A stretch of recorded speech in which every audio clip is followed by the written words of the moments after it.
And this is the beginning, and we hope that more and more Malaysian NGO will be coming to Afghanistan after Ramadan. Maybe during Ramadan, inshallah, they will come. We have delivered a token of winter aid, not much, 5 tons of winter aid using a private jet directly from Kuala Lumpur with 2 stopover and Kabul. افغانستان سره په مختلفو برخو کې همکاري ته دوام ورکوي.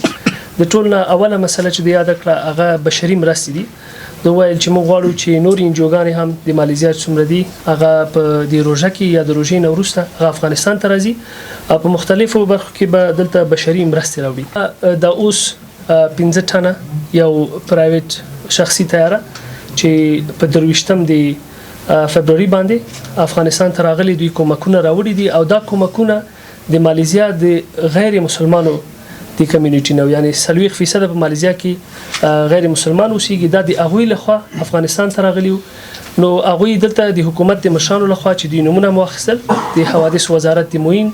او د بهرنیو چارو د ویان د عبدالقهار بلخي لخوا ډیر ښه استقبال شول او هغوی د افغانستان په اړه ډیر یو مثبت تصور لزان سره ویور چې هغوی په دې باندې پوه شول چې په افغانستان کې نوې حکومت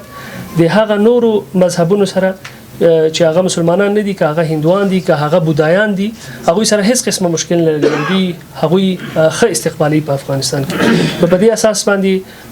دا یو ډیر ښه کار وشو چې دا نوې حکومت د دوی غیږ آزاد ده د مختلف خلکو لپاره او مختلف خلک د هغه مسلمانان دي کنه دي مسلمانان دی غواړي چې هغوی افغانستان ته راشي د کومکونه راوړي او د افغانستان نوې حکومت سره تعامل لري.